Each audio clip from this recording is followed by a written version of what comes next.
pertanyaannya adalah apakah Amerika Serikat menggunakan ini sebagai leverage untuk negosiasi? Iya. Atau Amerika Serikat mau ikut sumber-sumber kita itu cerita bahwa yang dihabisin kan memang yang lama-lama dan yang kayak mereka berlomba-lomba kasih upeti itu ya, itu lebih besar sekarang gitu dengan Amerika. Makanya ngejaga jarak dengan Israel itu tidak berarti mereka mau menjaga jarak dengan Amerika gitu. Justru ya kita nggak ada hubungannya sama Israel gitu. Justru kita ada hubungannya dengan supaya deal itu terjadi. Mungkin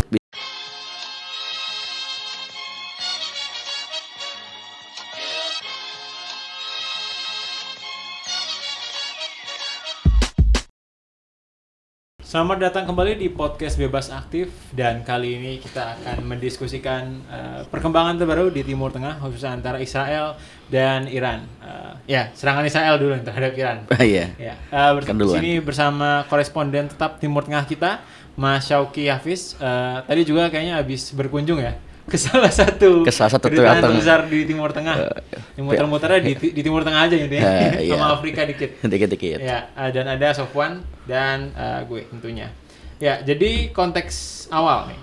Pada tanggal 13 Juni, Israel melancarkan serangan udara terhadap beberapa kota di Iran ya. Jadi ada beberapa fasilitas nuklir, beberapa kota juga kena, dan beberapa ilmuwan nuklir kenamaan di Iran yang melakukan program nuklirnya kena ya. Habis itu Iran melawan lagi, dia mengirim beberapa rudal dan ratusan rudal dan drone ke Tel Aviv, ke Haifa, ke Yerusalem, dan ini masih berlangsung hingga sekarang. Balas-membalas ini, diledakkan lagi bom di Teheran dan kemudian bom mobil ya. Iya, yang di Teherannya. Ada banyak infiltrasi dari Mossad katanya di Iran.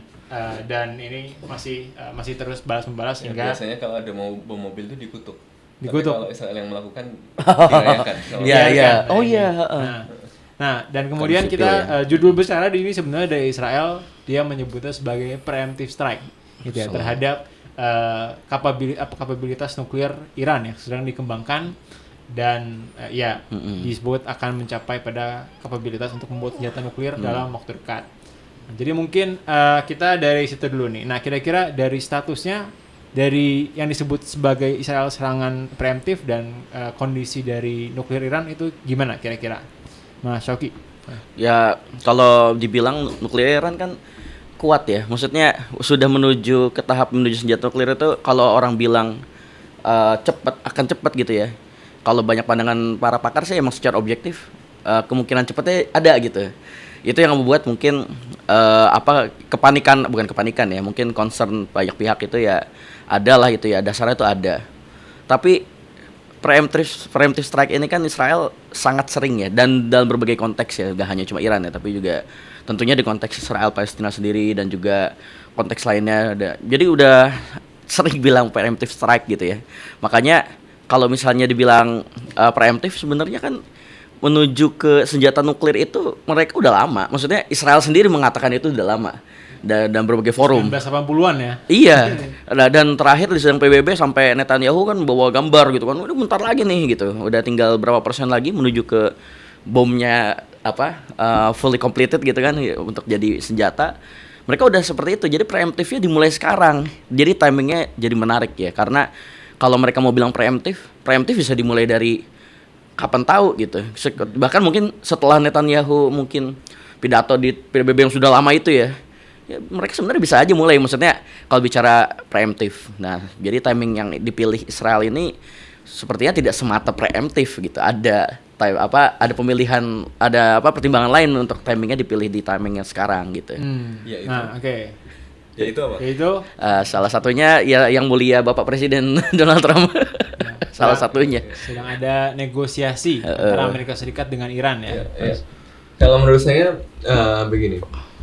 Betul bahwa timingnya tentu saja bukan sesuatu yang tiba-tiba saja gitu ya.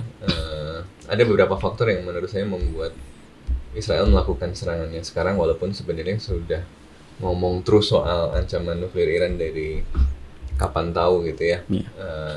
Karena memang Israel itu kan punya doktrin counter proliferation, jangan sampai yang lain punya nuklir gitu. Ya, konteksnya Israel sudah punya nuklir. Ya, karena ya tadi Israel itu adalah entitas yang didirikan secara paksa gitu ya, dengan memindahkan banyak orang gitu ya, sehingga dia hanya bisa survive kalau dia memiliki superioritas militer gitu ya. Dia harus memastikan bahwa semua orang itu jauh lebih lemah dan tidak berani sama dia. Nah, karena itu menjadi risiko yang sangat eksistensial gitu kan, kalau ada yang memiliki kapasitas militer yang kemudian bisa mengubah perimbangan kekuatan dengan sangat cepat. Nah, itu nuklir gitu. Nuklir itu kan, Anda punya pesawat berapa, punya bom konvensional berapa, misil berapa, tapi begitu ada nuklir, udah kalkulasi itu semua berubah semua. Karena nuklir itu saking dahsyatnya, kalkulasi dalam balance of power-nya akan langsung berubah gitu ya. Jadi sama sekali tidak boleh ada yang bisa punya kapasitas nuklir. Jadi sudah sejak lama pengen, mau tuduhannya benar atau nggak benar, yang penting tuduh aja dulu, jangan sampai kalaupun nggak benar jadi benar ya, kira-kira kan begitu secara fundamental. Nah, yang kemudian menarik adalah kenapa pemilihan timingnya spesifik sekarang. Menurut saya ada beberapa faktor. Satu adalah ya karena dalam 2 tahun ini ya, 1,5 tahun ini kita melihat bahwa memang ada pelemahan di Iran ya. Proksi-proksi yang sering disebut sebagai proksi-proksinya misalnya dianggap sudah mengalami pelemahan, sehingga Israel melihat bahwa ya ini saatnya untuk deal with Iran. Final blow mungkin. Ya dengan ya kemenangan total gitu ya.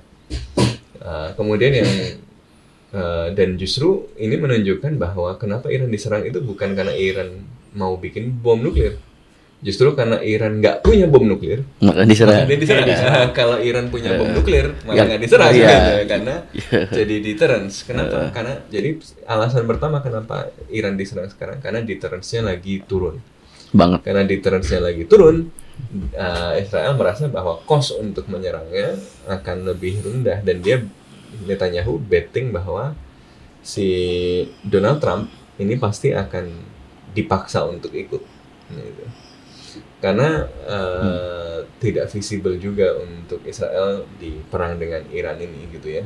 Kalaupun misalnya tujuannya beneran untuk menghabisi fasilitas nuklir Iran, itu yang kemarin kena kan baru Natanz itu yang kena juga baru permukaan aja. Walaupun ada kerusakan listriknya bisa mempengaruhi beberapa komponen yang penting dalam pengayaan nuklir ya, centrifuge ya. Tapi beberapa fasilitas lain yang lebih penting dan rahasia itu di underground kayak Fordo gitu.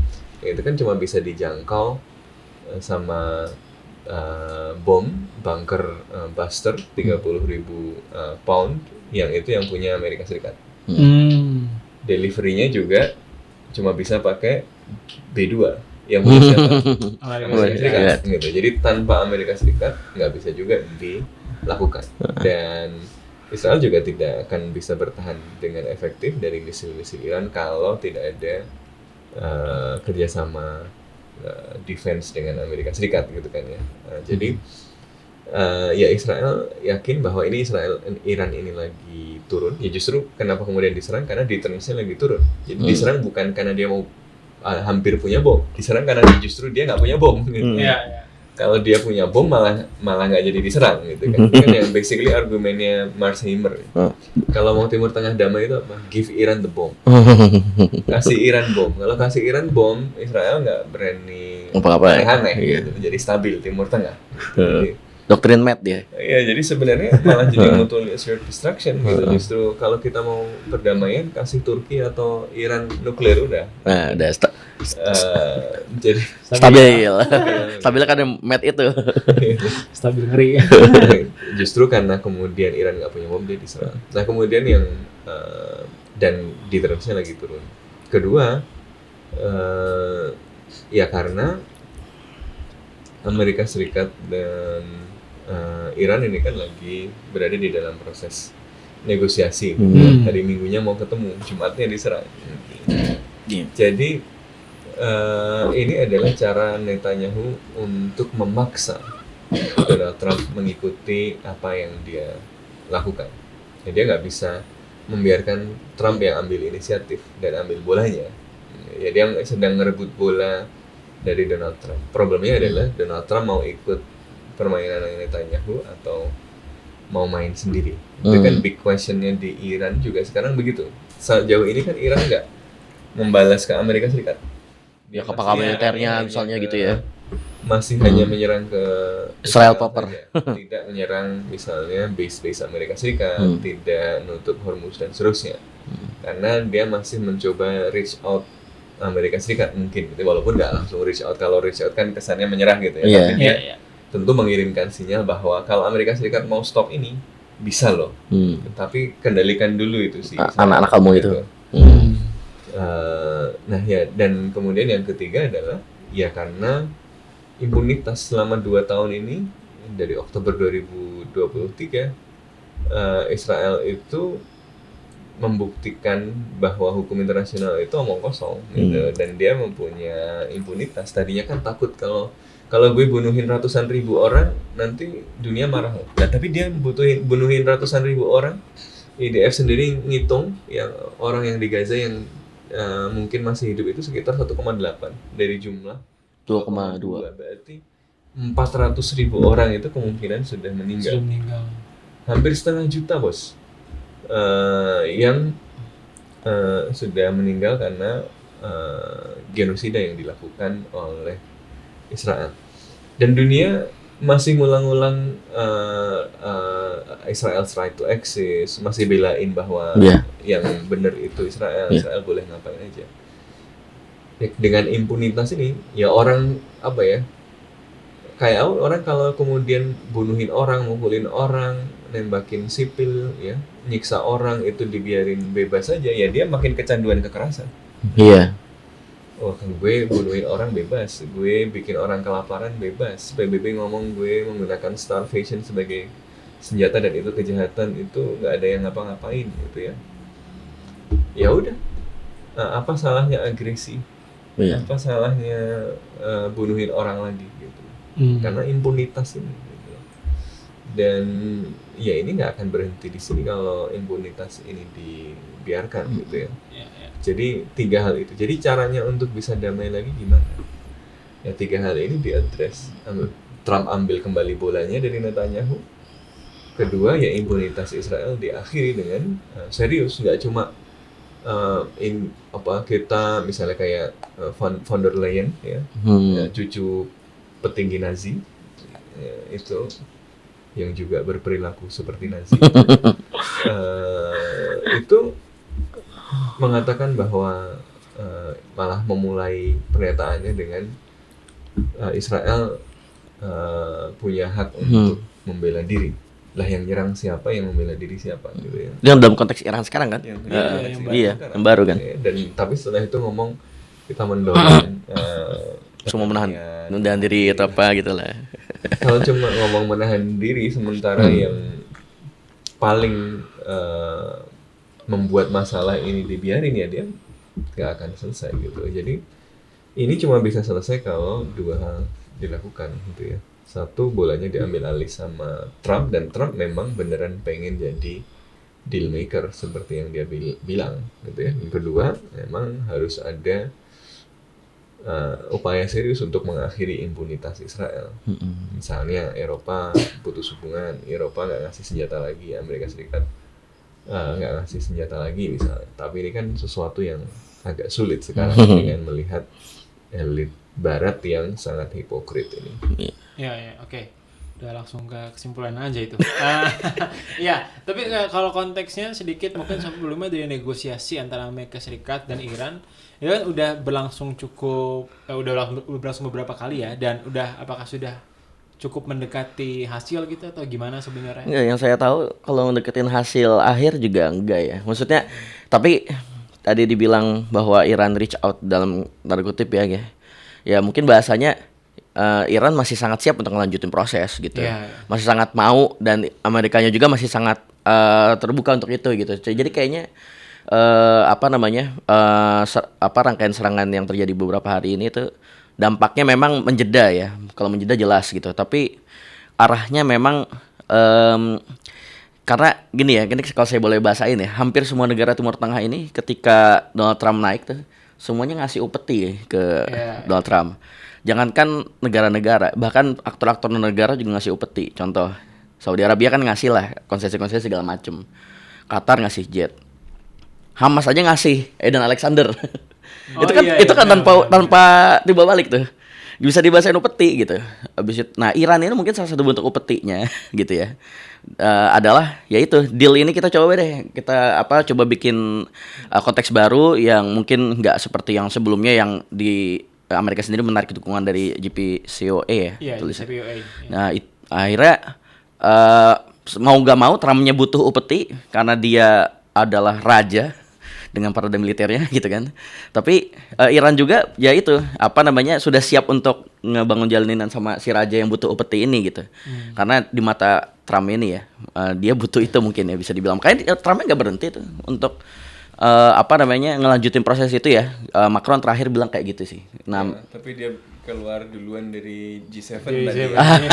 Iya. Dia selesai duluan dan dia bilang ini kami tidak mencari ceasefire, tapi give up. Iya, mau give up tuh gimana? Dia tekan tuh. Jadi ya ini pertanyaannya adalah apakah Amerika Serikat menggunakan ini sebagai leverage untuk negosiasi? Iya. Atau Amerika Serikat mau ikut Netanyahu? Pilihannya buat Amerika Serikat itu kan. Iya. Ada dua itu. Buster bomb atau negotiation table.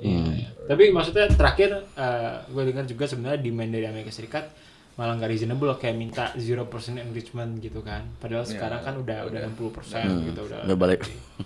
Jadi mungkin not in the udah emang nggak lagi baik juga kondisi negosiasinya sekarang. Meskipun kayaknya kalau dilihat ya mungkin nggak akan bisa seambisius JCPOA dulu gitu kan. Sekalipun kalau misalnya dicapai deal sekarang gitu pasti akan udah kepalang berproses gitu dari program nuklir Iran itu sendiri. Tapi kita balik ke membalas yang terjadi gitu antara Iran dan Israel.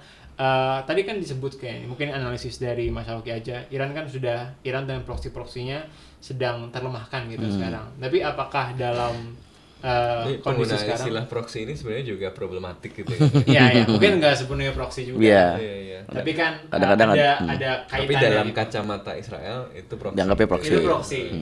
Ya, ada koordinasi lah mereka gitu. Tapi nggak sepenuhnya patut. Tapi ya terlepas dari semua itu, kondisi Iran sekarang kan sedang berlangsung gitu. Dan kita tahu ya Israel cukup kuat secara militer. Apakah Iran kemudian cukup bisa kemudian keep up untuk membahas seperti ini atau kayak gimana? Kalau bukan data orang dalam ya, tapi bocoran-bocoran dikit gitu ya.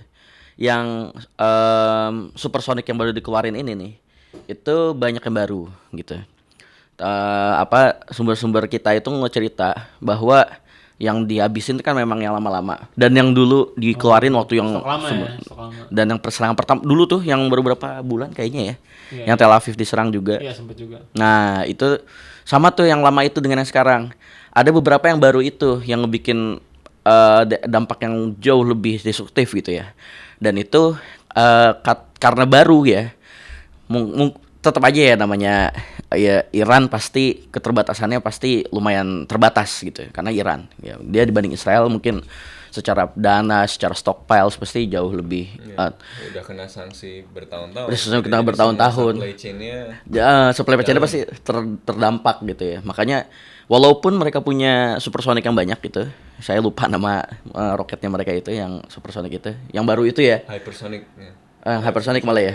Nah, itu kira-kira bakal bertahan berapa lamanya ya tentunya masih bisa tuh kalau dalam waktu dekat gitu. Nah maksudnya kalau dalam waktu dekat, makanya kalau Amerika terlibat sih itu nggak ada gunanya juga maksudnya kalau misalnya secara ini ya secara militer ya.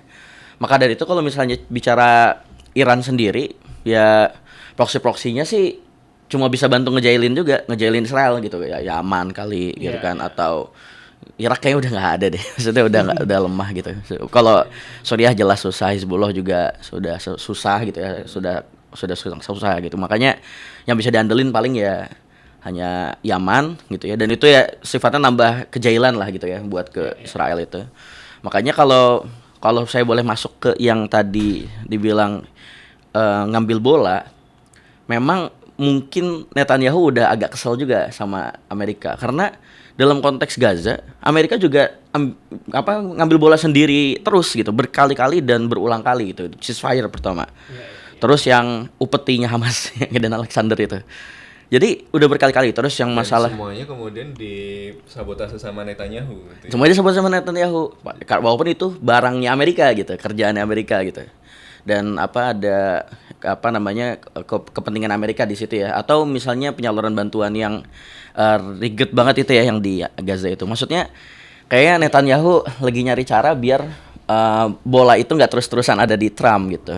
Tapi ya sekali lagi Trump sebagai adidaya kayaknya ya mungkin bisa sangat bodoh amat gitu. Sebagaimana berkali-kali dia ngotot untuk tetap bola berada di tangannya gitu. Ceasefire dia tetap ngotot bola berada di tangannya walaupun ya gitu disabotase waktu bulan April ya.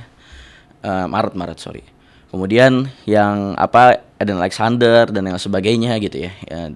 Disabotase lagi. Jadi sejauh mana sabotasenya Israel ini nih. Nah, kalau misalnya saya lihat sih ya kita lihat aja nanti kalau misalnya hasil dari ini ya ada perkembangan di nuclear deal-nya ya, negosiasinya. Perkembangan itu kayaknya nggak terlalu lama lagi sih. Maksudnya kemungkinan nggak dalam waktu 2 pekan atau 3 pekan bakal ada perkembangan baru. Sepertinya sih Donald Trump akan bersegera gitu mengupdate posisinya gitu. Kira-kira saya bakal ambil bola langsung atau ya ikut yang diinginkan Netanyahu. Bunker Buster itu. Ngebom gitu. Bunker Buster itu. Netanyahu meyakinkan Trump bahwa ini kesempatan untuk memang mengakhiri Iran, jadi nggak perlu negosiasi mengakhiri program nuklir Iran. Kata aja langsung. Nah, tapi yang ini problemnya adalah sebenarnya end game-nya Israel itu apa sih di sini gitu. Ya kan kalau sekarang kayak jadi spoiler aja. Tapi habis itu mau gimana? Iya, jadi problemnya kan adalah bahwa sebenarnya tujuan strategiknya apa? Kan perang itu kan Anda bisa menang pertempuran ya, Anda bisa bunuh lebih banyak orang, Anda bisa menghadirkan kehancuran lebih banyak gitu ya, tapi belum tentu strategi goals-nya tercapai. Ini lihat seperti yang terjadi di Gaza misalnya. Tujuannya misalnya untuk menghabisi Hamas belum selesai juga. Tujuannya untuk misalnya mengganti Hamas misalnya. Mengganti Hamas atau kemudian kalau tujuan maksimalisnya mengusir mengusir orang-orang Palestina dari Gaza juga walaupun ongoing gitu ya, tetapi bukan sesuatu yang kemudian straightforward ditentukan oleh asimetri kekuatan gitu. Jadi kalaupun misalnya Israel sekarang punya senjata jauh lebih canggih didukung Amerika Serikat dan seterusnya, belum tentu juga tujuan strategiknya tercapai gitu. Makanya kita harus tahu sebenarnya tujuan strategiknya apa sih. Nah ini kan tafsirnya yang macam-macam nih.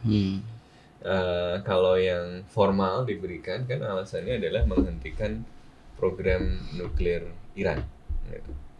Nah ini seberapa mungkin ini tercapai? Ya tadi Israel nggak punya kapasitas untuk kemudian menghancurkan instalasi-instalasi nuklirnya tanpa keikutsertaan Amerika Serikat. Jadi untuk tujuan strategik pertama ini sangat ditentukan oleh apakah Amerika Serikat mau ikut turun, ngirim B2, ngirim bunker buster, ngirim buster bomb yang 30.000 pounds itu. Gitu. Nah itu tentu saja kan ada kalkulasinya juga. Kalau Amerika Serikat masuk, Iran udah ya sudah, Amerika Serikat masuk ya udah bakar aja semuanya sekalian. Sekarang kan masih gak nyerang Amerika Serikat nih gitu ya. Kalau apakah Iran kemudian akan escalate ini lebih luas ke misalnya nyerang basis-basis militer Amerika Serikat, atau yang paling dikhawatirkan oleh Trump kan nyerang instalasi-instalasi minyak. Houthi aja kan sudah berhasil misalnya hilang minyak Arab Saudi aja di serang gitu kan, itu sempat berdampak lumayan. Kalau Iran all out untuk misalnya menghancurkan kilang-kilang minyak itu sebagai retaliasi terhadap Amerika Serikat, misalnya kan dampak ke ekonominya lumayan gitu. Dan ini tentu saja Donald Trump kan nggak ingin. Jadi ini kan lagi tawar-menawar nih gitu ya. Walaupun tidak di dalam table tapi sedang ngirim sinyal. Jadi tujuan strategik untuk menghentikan program nuklir Iran ini hanya mungkin tercapai kalau Amerika Serikat ikut, dan tercapai pun apakah akan kemudian beneran selesai atau menunda beberapa lama. Misalnya dia berhasil dibom tuh, apakah kemudian Iran nggak bisa melanjutkan, atau justru karena dibom kemudian dia lihat loh kita justru dibom ini karena deterrence kita kurang, justru setelah itu memunculkan insentif untuk kalau begitu sekalian buat aja, kita nggak buat aja, kita ngasih pintu ke IAEA aja, kita gabung NPT aja, kita dicurigai, mendingan sekalian aja gitu. Jadi di tujuan strategik yang pertama ini kalau nggak tuntas gitu ya, itu justru kemudian malah jadi insentif untuk bikin. Dan masalahnya mungkin nggak untuk tuntas. Ini problemnya kemudian kalau di bom hancur, apakah beneran kemudian bisa selesai? Belum tentu juga, gitu kan? Bisa mungkin ada fasilitas lain yang nggak tahu diketahui, gitu ya. Mungkin bisa dibangun. Makanya dia kan membunuh saintis-saintisnya. Gitu. Tapi apakah semua orang kemudian harus dibunuhi gitu ya, sampai di mana dan seterusnya gitu ya. Jadi ada cara lain yang sebenarnya lebih make sense kalau concernnya memang benar nuklir, ya negosiasi gitu. Kalau buat nuklir. Ketika zaman Obama dulu JCPOA terbukti memang berdasarkan inspeksi pengayaannya turun gitu. Justru kemudian naik lagi setelah Amerika Serikat keluar gitu. Jadi negosiasi itu mungkin malah bisa lebih make sense untuk menghentikan ini daripada melakukan pemboman, even dengan buster itu tadi gitu ya. Seberapa jauh dia kemudian bisa berdampak, berapa menjamin tahun dia bisa menunda itu. Tapi justru sekarang kan ada fatwa dari Khamenei bahwa nggak boleh gitu ya untuk membangun nuklir sebagai senjata gitu. Oh gitu. Iya, karena berdampak buruk pada manusia. Karena penganut Met juga, doktrin Met juga kali. Keagamaan gitu loh. Jadi tapi kalau diserang begini terus kelihatan bahwa gap kapasitasnya terlalu Israel bisa macam-macam karena kita kurang deterrence, ya mending deterrence sekalian bikin nuklir gitu. Itu yang pertama kalau tujuan strategiknya yang pertama gitu ya.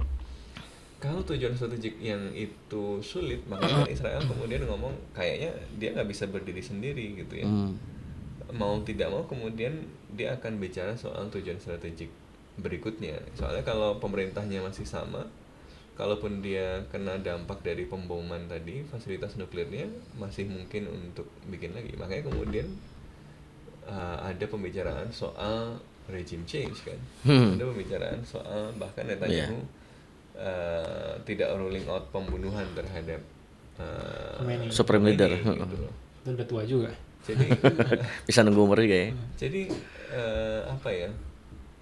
ya memang kemudian makanya dia kemudian memprovokasi orang untuk melakukan pemberontakan gitu ya. Dan kita tahu bahwa memang Iran ini kan politiknya menarik ya. Setelah revolusi Islam Iran kan tentu rezim pemerintah Iran yang berkuasa sekarang itu memang memerintah dengan tangan besi gitu kan ya. Dan ada banyak kelompok-kelompok yang kontra terhadap Khamenei ya. Dan karena itulah juga kenapa kemudian Mossad masuk gampang sekali kan ya, karena banyak ketidakpuasan itu gitu, banyak ketidakpuasan kemudian sehingga gampang sebenarnya kalau dapat orang. Problemnya adalah kalau kemudian mereka dimobilisasi untuk sebuah perubahan politik, bisa atau tidak. Oke. Belum penggantinya, belum tentu dijamin. Ya, jadi ini bukan hal yang mudah lagi. Amerika Serikat aja mau mengganti Taliban setelah 4 presiden, Taliban lagi. Jadi seberapa mudah rezim change itu? Zaman sekarang. Belum tentu juga. Makanya yang mungkin malah mengkhawatirkan adalah ya Israel itu yang penting, yang lain nggak ada negara kuat gitu. Jadi yang dihadapi bukan regime change, sengaja kemudian dibuat jadi kayak Libya, dihancurin, jadi perayah semua. Nanti dia mendukung oposisi bukan supaya oposisi menang, biar ribut dan Iya. saling bunuh terus aja sama. Ya, jadi dan saya kira oposisi di Iran juga akan melihat itu gitu ya. Iya. Malah mungkin ada efek rally around the flag kan, Iya. setelah diserang tadinya kritis sama rezim, ya gue benci rezimnya, tetapi Kebangsaan kami ya gue Iran gitu. Jadi ya mungkin nggak semudah itu regime change. Ya, ini coba kita geser sedikit ke kawasan gitu ya, karena kan ada ya raja-raja di Teluk kan juga juga cukup memengaruhi Trump gitu ya. Dan kita kalau yang saya lihat sih justru kayaknya kebanyakan sekarang dulu kan ya ada ketegangan antara negara-negara Teluk dengan Iran. Iya. Tapi sekarang kayaknya cukup friendly nih Mas, atau gimana gitu terhadap serangan Israel terhadap Iran sekarang gitu. Pada ngebelain. Mungkin bukan friendly dalam artian mendadak ya, maksudnya tiba-tiba jadi friendly ya, tapi memang ya karena Irannya cukup melemah, akhirnya gak dianggap ancaman juga gitu, terutama oleh negara yang biasanya berseberangan dan bermusuhan ya. Pertama, bahkan dulu waktu Suriah udah dinormalisasi zaman masih rezim lama, itu kan Iran juga udah dinormalisasi gitu. Iran tuh bukan dinormalisasi ya, maksudnya udah berjaraknya udah nggak sejauh itu gitu, udah ada kedekatan. Berganti Suriah gitu ya rezimnya, ya malah makin dekat gitu dengan Iran, karena dianggapnya Iran udah bukan ancaman strategis yang berat sekali gitu, yang harus disikapi dengan sangat keras gitu ya, dan harus dijauhin, diboikot dan segala macam. Jadi kalau misalnya sekarang banyak yang justru bukan dukung ya, simpati ya dengan Iran, dan kemudian mengkritik Israel terkait serangannya gitu ya. Ya karena posisi negara-negara Teluk ini memang tidak ada nggak ada kepentingan yang besar banget dengan Israel untuk sementara ya, malah ke Amerikanya justru. Kalau sama Israelnya mungkin lebih banyak disinsentifnya mungkin kalau sekarang ya mungkin. Nah tapi dengan Amerika sekarang potensi insentif baru dan deal-deal baru gitu ya, makanya mereka berlomba-lomba ngasih upeti itu ya, itu lebih besar sekarang gitu dengan Amerika. Makanya ngejaga jarak dengan Israel itu tidak berarti mereka mau menjaga jarak dengan Amerika gitu. Justru ya kita nggak ada hubungannya sama Israel gitu. Justru kita ada hubungannya dengan supaya deal itu terjadi. Mungkin bisa dibaca ke arah situ. Dalam artian adalah ya Iran ini udah masuk ke deal nih, udah mau masuk ke proses negosiasi. Dan terjadinya serangan-serangan ini ya efek yang distraksi ke arah yang nggak jelas kemana ya, juntrungannya gitu kan, mau ke regime segala macam kayak gitu kan. Netanyahu mau pokoknya segala cara lah. Perang kawasan semuanya nggak mau pasti. Apalagi kalau jadi perang kawasan. Dan kalau negara-negara Timur Tengah ini justru pengennya Iran nggak punya nuklir gitu kan, karena kalau Iran punya nuklir, mereka juga jadi pengen nuklir. Nuklir, kayak Saudi kan MBS kan ngomong kalau Iran punya nuklir, saya juga harus punya nuklir. Gitu. Iya, makanya mungkin walaupun Iran mau punya nuklir karena kalau misalnya Iran beneran mau punya nuklir ya, karena Israel punya nuklir, Iran punya nuklir, Saudi semuanya juga pengen. Nanti siapa lagi mau nuklir gitu, semuanya jadi punya nuklir semua. Gitu. Ya, makanya adanya negosiasi itu penting buat negara-negara kawasan gitu ya. Dan juga sebenarnya hubungan Iran dengan negara-negara Teluk itu kan sedang membaik ya, dengan membaik. Negara-negara seperti Arab Saudi ini sedang membaik. Kenapa ya tadi? Karena selama ini kan Iran memang dilihat sebagai spoiler, dia membangun milisi-milisi, dia ya bisa mengancam kepentingan negara-negara itu gitu. Tetapi uniknya justru karena Iran melemah gitu ya, dia nggak dilihat lagi sebagai ancaman utama kan. Kenapa kemudian banyak yang mau normalisasi sama Israel tadinya ya untuk konten Iran. Tapi ketika Iran nggak terlalu mengancam lagi, ngapain jadi teman aja lagi gitu. Terus nggak perlu lagi untuk terlalu dekat sama Israel juga gitu, karena jadi disinsentif juga sama warganya kan gitu. Jadi sebenarnya situasinya Iran itu juga nggak pengen ribut sama negara-negara Teluk. Makanya problemnya kan tergantung nanti Amerika Serikat ini mau join atau enggak. Kalau Amerika Serikat join, negara-negara Teluk ini juga akan keseret karena basis militer Amerika Serikat ini di negara-negara Teluk ini gitu. Jadi akan sangat merepotkan untuk semua orang kalau Donald Trump mau didikte oleh Netanyahu. Karena yang repot satu kampung. Benar. Gimana? What's your hunch, Mas? Kira-kira Trump apakah akan sayangnya diseret Donald atau Trump gimana? Modelnya agak-agak bisa dikerjain sama Netanyahu Iya. gitu. Udah ahli Netanyahu-nya. Ya, jadi ya dan terutama karena cengkraman lobby Zionis yang sangat kuat di dalam politik Amerika Serikat ya. Jadi ya memang kemudian ya Donald Trump sering punya inisiatif apa gitu tiba-tiba disabotase terus akhirnya ya udah kan accomplish sama Israel tapi akhirnya kemudian ya udah ikut gitu. Nah ini kita lihat Donald Trump ini beneran America first atau Israel. first. Oh ya kemarin itu yang baru kalau nggak salah ya mantan dubes atau dubes aktif ya, kayaknya mantan dubes ya, mantan dubes Amerika Serikat untuk Israel itu nge-call out Netanyahu, bukan call out di depan publik ya, sorry ya, maksudnya ketemu Netanyahu atau dalam forum tertentu yang itu ngenekan Netanyahu untuk ya bukan ngenekan ya malah mungkin agak kalau neken kan ada tujuannya biar berhenti ya, kalau ini lebih ngomelin aja gitu, artinya kayaknya nih beberapa pion Netanyahu ini lagi mulai digerakkan pionnya Trump nih lagi digerakkan untuk ngelihat nih bola ini nih bisa diambil balik atau enggak gitu. Kayaknya sih memang Trump ini bisa dia ini ya dijailin sama Netanyahu, tapi mungkin pion-pionnya Trump ini lagi digerakin nih. Mungkin dia mau jadi cerah kira-kira masih bisa nggak nih bolanya diambil. Bisa ngakalin ini karena dia melihat patternnya bahwa dia itu bisa ngelakuin apa aja. Nanti paling diomelin tapi nggak ya diomelin doang gitu loh. Betul. Jadi kalau nggak ada sikap yang konkret dibiarin aja gitu. Sama ini belum ada disinsentif dari Amerika terhadap Israel tuh nggak ada, nggak kritik aja. Jadi ya, secara historis begitu. Jadi tapi pasti akan didikte terus sama Netanyahu gitu.